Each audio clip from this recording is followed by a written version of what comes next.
Apagada. Bien. Como les venía comentando, lo que tiene Excel a través de su lista de fórmulas es que de todas esas fórmulas, que si bien son bastantes y que también son limitadas, Excel lo que hace es que en su pestaña de fórmulas me categoriza todo ese listado de fórmulas a través de los siguientes apartados.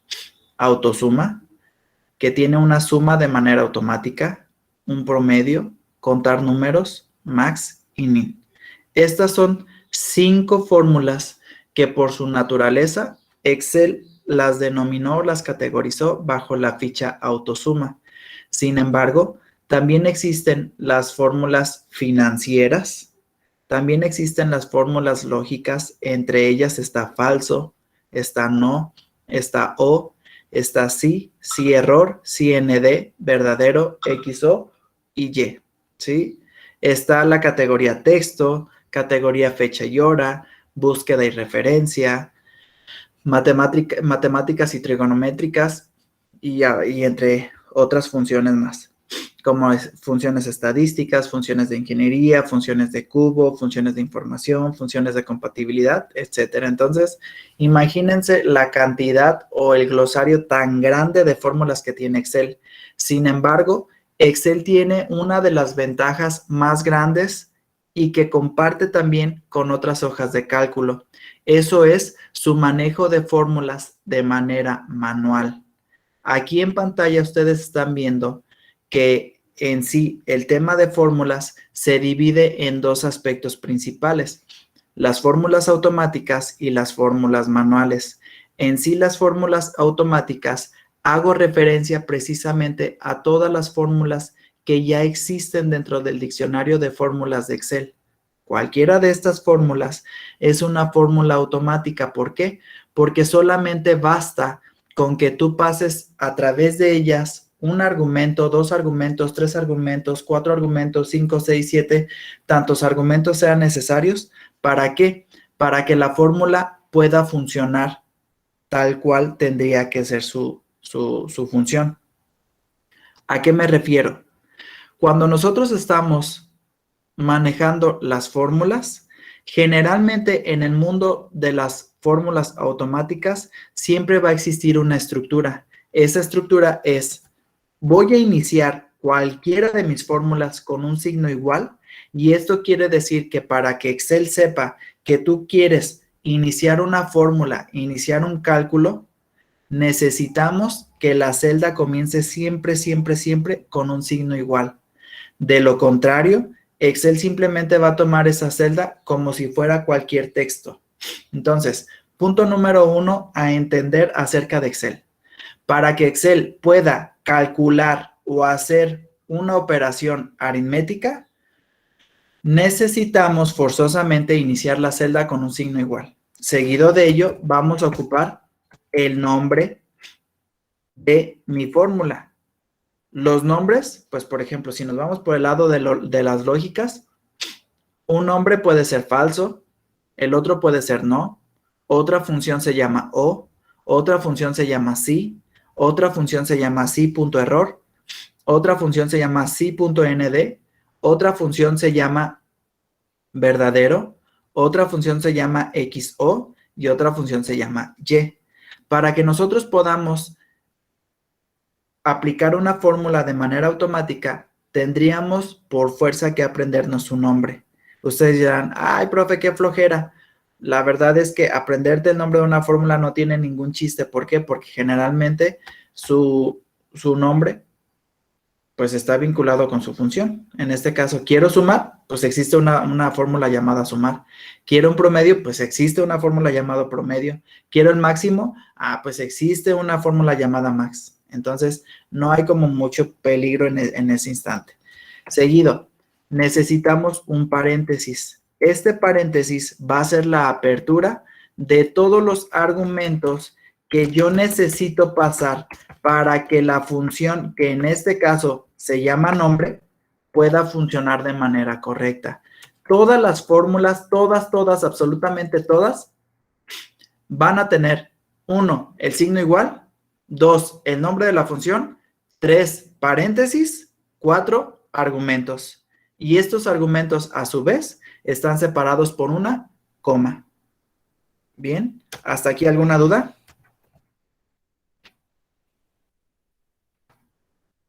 No. Ninguna, profe. Ok, entonces, si quieren apuntar eso en su libreta, les dejo 10 segundos. 10, 9, 8, 7, 6, 5, 4, 3, 2, 1. ¿Sí? Ok, entonces, visto esto, también está la formulación de una fórmula manual. ¿Qué quiere decir esto?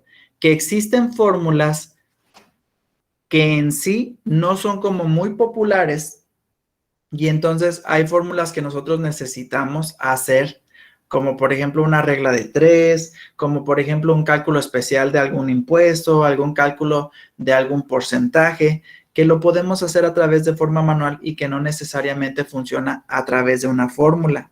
Por ejemplo, yo puedo decir que pues yo quiero sumar 4 más 5 más 6 más 7 más 8, tal cual lo haría en una calculadora, ¿sí?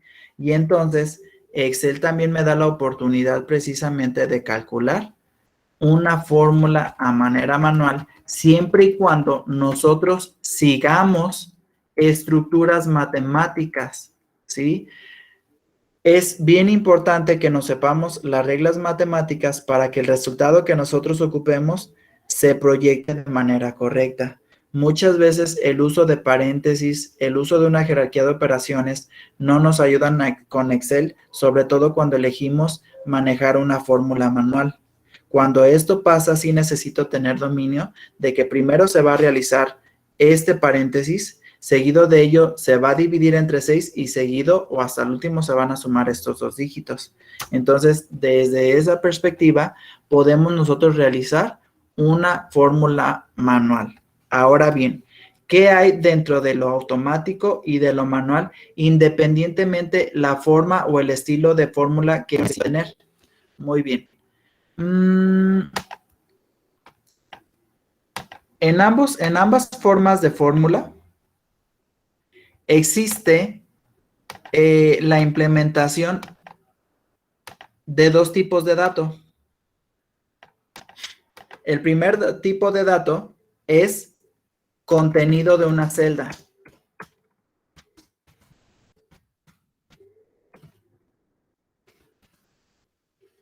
¿Sí? Y el segundo tipo de dato es una variable estática. ¿Qué quiere decir esto? Que, por ejemplo, si yo sumo, independientemente de la fórmula que yo use, si yo quiero sumar, por ejemplo, dos celdas, entonces es necesario que yo cliquee la celda que quiero sumar. En este caso, le estoy diciendo a Excel, me vas a abrir una fórmula y me vas a recoger la información que está en la celda I2 y esa información la vas a restar con la información que esté en la celda J2 y entonces vas a sacar el resultado. Ahorita me sale un 0, ¿por qué? Pues porque la información de la celda I2 y la celda J2 están en blanco y por estar en blanco las traduce a un 0. Entonces, en el momento en que yo manipulo el contenido de esas dos celdas, si ustedes se fijan, la celda donde yo coloqué la fórmula va cambiando. ¿Por qué? Porque me está agarrando el contenido de la celda I2 y el contenido de la celda J2. Este tipo de formulación, ¿para qué me sirve? Para formularios o tareas donde yo sé que los datos pueden ir cambiando constantemente, ya sea día con día, semana con semana, mes con mes. Pues resulta que yo tengo un stock e inicié con un pedido de 50 artículos y ya se me vendieron 30 artículos. ¿Cuántos me quedan? Pues 20. Bueno, resulta que no he vendido ningún artículo, pero pedí otros 50. Entonces, 50 más 50 ya son 100. ¿Cuántos me quedan? Pues 70. Y de esa manera, el formulario de Excel se va haciendo un poquito más dinámico. Esa es la ventaja de utilizar en una fórmula el contenido de una celda. Sin embargo, cuando yo tengo una constante, una variable constante, es cuando hago lo que anteriormente ya había hecho. Ok, si yo tengo un cuadrado y un cuadrado mide 5 centímetros de lado, ¿cuál será su perímetro? Entonces, el cuadrado tiene 4 lados y cada lado mide 5 centímetros, entonces 5 más 5 más 5 más 5 más 5. Pues el perímetro mide 20, ¿sí? También podemos hacer que el contenido sea mixteado. ¿Esto qué quiere decir? Supongamos que yo les dejo a ustedes una tarea y esa tarea es el cálculo del área de un triángulo, donde he solicitado al usuario una base y una altura, ¿sí? Y entonces probablemente yo como programador de este pequeño formulario que calcula el área de un triángulo pueda decir, aquí yo quiero que el usuario escriba mi número 1 y aquí yo quiero que el usuario escriba mi número 2. Y entonces voy a dedicar esos dos espacios, ¿no? Que en este caso el número 1 no es otra cosa más que la base y el número 2 no es otra cosa más que la altura. Aquí voy a poner resultado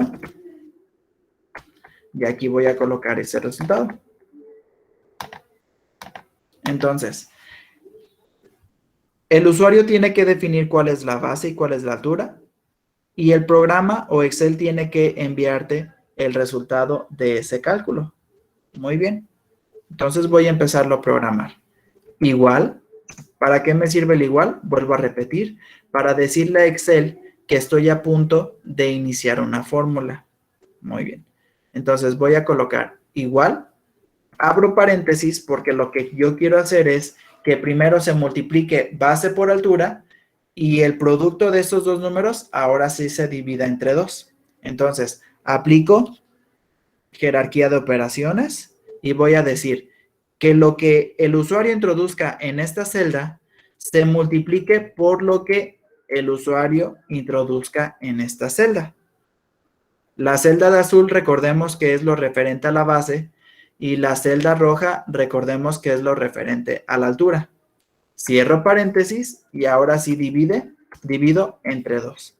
Si ustedes se fijan, en esta fórmula estoy mixteando tanto un contenido de celda como una variable estática. Los contenidos de celda son la celda G10 y la celda G11. Sin embargo, el contenido o la variable estática es este 2. ¿Por qué? Porque ese 2 nunca va a cambiar. Ese 2 siempre está definido ahí en la fórmula del área del triángulo. Base por altura entre 2, entre 2, entre 2, entre 2, entre 2. Ese 2 nunca cambia. Es estático. Por eso lo podemos definir de manera estática como lo estoy haciendo ahorita. Le doy Enter y pues por obvias razones me va a dar un 0. Pero ¿qué pasa si la altura mide 10? Perdón, si la base mide 10 y la altura mide 15, entonces el resultado tendría que ser 75. 10 por 15, 150, entre 2, 75. Ahora, pues resulta que ya me presenta el maestro otro triángulo, pero ese triángulo mide de base 2.5 y de altura 5. Entonces el resultado es de 6.25. La ventaja de manejar contenidos de una celda es que esos contenidos pueden ser alterados y modificados en cualquier momento, en cualquier instancia, y la fórmula de manera automática se va a ver afectada. Aquí el detalle es que, por ejemplo, si tú el resultado lo haces a través de un formato estático, que por ejemplo en este caso, si yo sé que la base mide 2.5 y la altura mide 5 y eso lo voy a dividir entre 2, pues tengo la garantía de que me van a salir 6.25. El detalle o la desventaja de manejar variables estáticas es que si yo en algún momento cambio esas variables, ¿cuál es el resultado que se manejaría o cuál es el resultado que cambiaría? El único resultado que cambiaría sería el de arriba, el que tiene contenidos de celda, ¿sí? El de abajo no cambió, ¿por qué? Porque yo decidí utilizar variables estáticas y el hecho de que yo haya cambiado este 2.5 por 7 no significa que este 2.5 vaya a cambiar. Y el hecho de que yo haya cambiado este 10 no significa que por un 5, no significa que este 5 también vaya a cambiar de forma automática, porque por eso yo especifiqué que tendrían que ser estos dos valores de manera estática. En el momento en que yo utilizo la celda, siempre la celda va a estar al pendiente de cualquier cambio que yo haga para actualizar esa información, ¿sí? Otro de los detalles que necesitamos tener en cuenta al momento de utilizar fórmulas es el siguiente. Operadores. Multiplicación. Suma. Resta. División. Potencia. ¿Sí? Para que nosotros podamos representar una multiplicación en Excel, necesitamos hacerla como X, perdón, como un asterisco y no como una X. Esta X Excel te la va a agarrar como un valor alfabético, como una X, como una letra del alfabeto, y no queremos eso.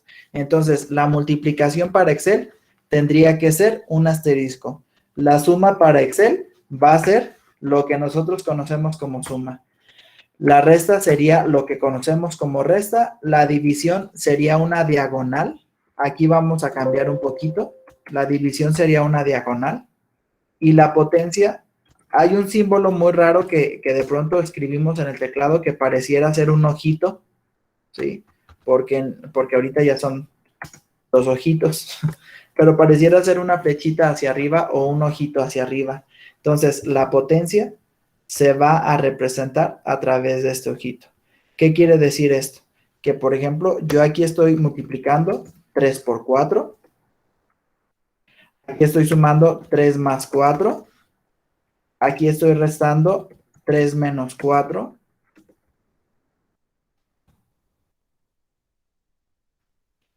Bueno, por motivos de formato, Excel me lo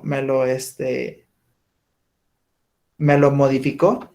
En este caso, déjenme ver. 3 menos 4. Ahí está. La división. Aquí estamos dividiendo 3 entre 4. Por lo tanto, aquí el 3 estaría dentro de la casita. ¿Sí? Dentro de la casita. Y por último,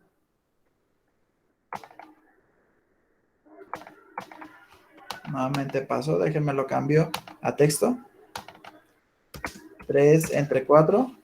Y por último, la potencia, que en sí la potencia sería el 3, lo voy a potenciar a 4. Entonces, ahí estaríamos haciendo la siguiente operación. 3 por 3 por 3 por 3, multiplicando 4 veces el 3. ¿Sí?